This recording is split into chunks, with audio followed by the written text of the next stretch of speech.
Welcome friends. तो आज हम लोग देखने वाले हैं क्लास 10th का चैप्टर नंबर 1 वास्तविक संख्या एक्सरसाइज 1.3। ठीक है, तो इसका क्वेश्चन नंबर आपका 1 है और बिहार बोर्ड में सबसे ज्यादा आने वाला क्वेश्चन है कि एक क्वेश्चन आपको 100% इस चैप्टर से खासकर आना ही आना है। ठीक है, कहता है सिद्ध करे कि √5 एक अपरिमेय संख्या है। ठीक है, ये क्वेश्चन आएगा या √2 आ जाएगा या √3 आ जाएगा या कभी बटे में दे देगा माइनस में। तो देखिए ये अभी जो आपका पहला क्वेश्चन है इस पे आधारित आप 2-3 क्वेश्चन सॉल्व कर लीजिएगा। ठीक है, और ये पहले आता था बिहार बोर्ड में 5 नंबर का और अब जो आने लगा है, क्योंकि ऑब्जेक्टिव धीरे धीरे हो गया, अब जो आने लगा है 3 नंबर का हो गया। ठीक है, तो आप लोग अगर इसको अच्छे से समझिएगा तो आपका 3 नंबर कहीं जाने वाला नहीं है और एग्जाम भी आप लोग का नजदीक है। तो मेरा प्रयास है आप जितना हो सके अच्छा स्कोर कीजिए, क्वेश्चन आपसे एक भी ना छूटे। ठीक है, तो देखिए आपको करना क्या, एक एक स्टेप को ध्यान समझिएगा। क्वेश्चन ने बोला सिद्ध करे कि ये क्या है, एक अपरिमेय संख्या, आपको पहले से पता है। अब आपको करना क्या है, यहाँ पे फर्स्ट लाइन आप देखिए, कुछ लाइनों को याद कर लीजिए, बाकी कुछ नहीं करना, अपने आप बन जाएगा। माना कि √5 एक, यहाँ बोला अपरिमेय, आपको क्या मान लेना, परिमेय संख्या। कुछ भी आ जाए, √2 दे दे, √3 दे दे, कोई टेंशन नहीं है। माना कि √5 एक क्या है, परिमेय संख्या, सबसे पहले ये मान लेना। अपरिमेय दिया, क्या मान लेंगे, परिमेय संख्या। बात समझ गए यहां तक? कहिएगा ऐसा क्यों? तो आपने 9th क्लास में पढ़ा होगा परिमेय और अपरिमेय का गुणज क्या होता है, अपरिमेय। परिमेय और अपरिमेय का भाग भी होता है अपरिमेय। परिमेय माइनस अपरिमेय भी होगा क्या चीज, अपरिमेय।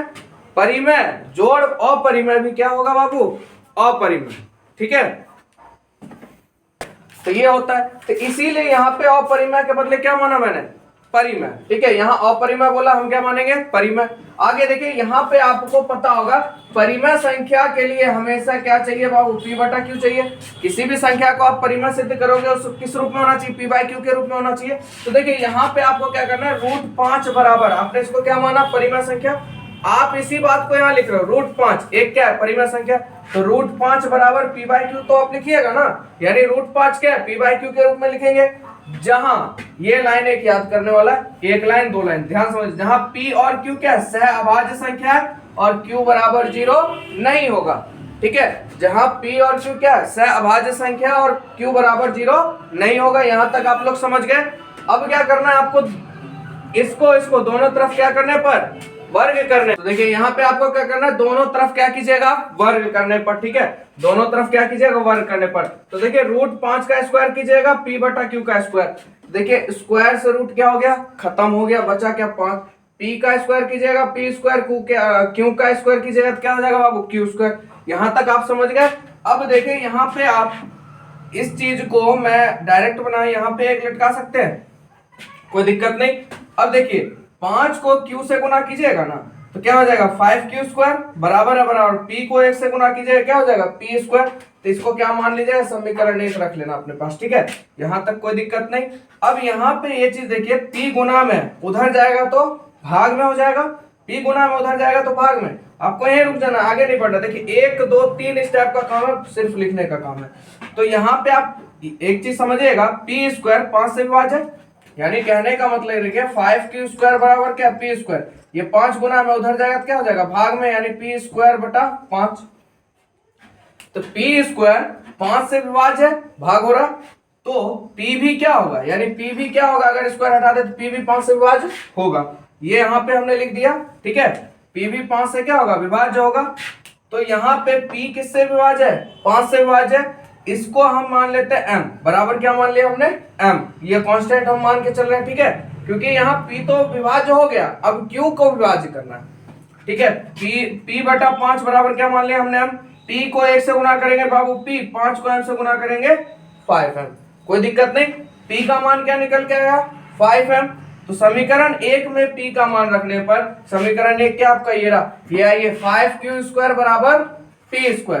ठीक है, तो यहाँ पे देखिए pq² समीकरण 1 था ना आपका, ये समीकरण 1 है। ठीक है, लिख देता हूं मैं यहाँ पे pq² बराबर p²। तो भैया p का मान क्या है, यहाँ से आया 5m है ना, तो pq² बराबर 5m²। तो 5q² का 5q², 5 का स्क्वायर कीजिएगा क्या होगा, 25 होगा, m का स्क्वायर कीजिएगा तो क्या हो जाएगा, m²।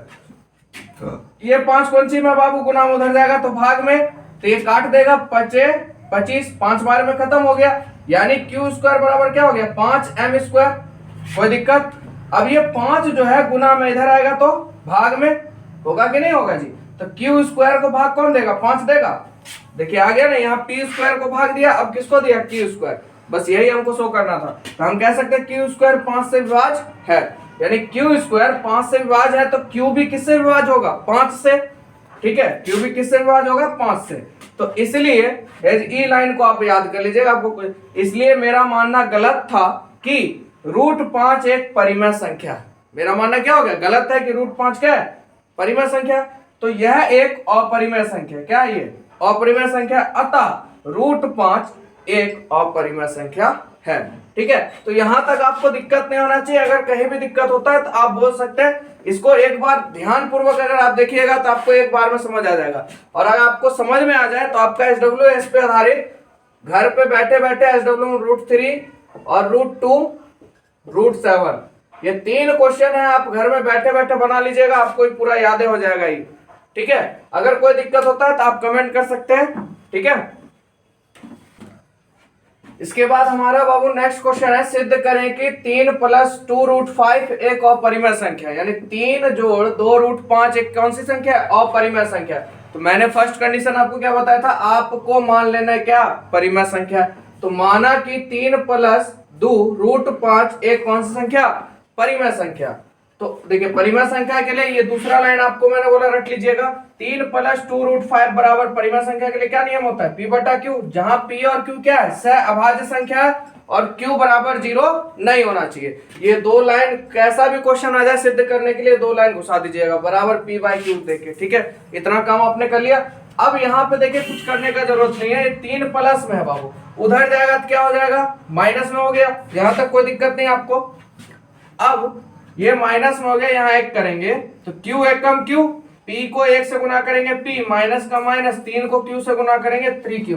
नहीं तो भिन्न का जोड़ आप लोग अपने से कर लीजिएगा, इतना तो आप लोग को आता होगा। 2 √5 है, 2 कौन सी में बाबू, गुना में, उधर जाएगा तो भाग में। तो √5 बराबर P - 3Q, भाग का है नीचे है ना, तो क्या हो गया 2Q। तो आपको पता है, आप जानते हैं, यानी हम जानते हैं कि √5 जो है वह कैसी संख्या है, अपरिमेय संख्या। अभी हमने सिद्ध किया था। ठीक है, तो हम जानते हैं कि √5 क्या है, अपरिमेय संख्या। तो P - 3Q बटा 2Q भी क्या होगा, 2Q। ये जो हमारी संख्या है ये भी क्या होगा बाबू, अपरिमेय संख्या होगी। तो अतः हम कह सकते हैं कि 3 + 2 √5 एक अपरिमेय संख्या है। कोई दिक्कत नहीं आपको। पहला और दूसरा क्वेश्चन मैंने आपको समझा दिया। अगर कोई भी दिक्कत होता है तो आप कमेंट कर सकते हैं कहीं आपको प्रॉब्लम है। ठीक है, तो इसका अगला क्वेश्चन देख लेते हैं। टाइप यही सेम रहेगा, आपको 2 काम तो मत भूलिएगा, एक ये वाला एक ये वाला। ठीक है, जब भी आपसे पूछते सिद्ध करने वाला तो परिमेय और सहअभाज्य वाली लाइन को याद कर लीजिए, आपको क्वेश्चन बन जाएगा। तो सीधा है, तो आपको √5 वाला प्रैक्टिस कर लीजिएगा।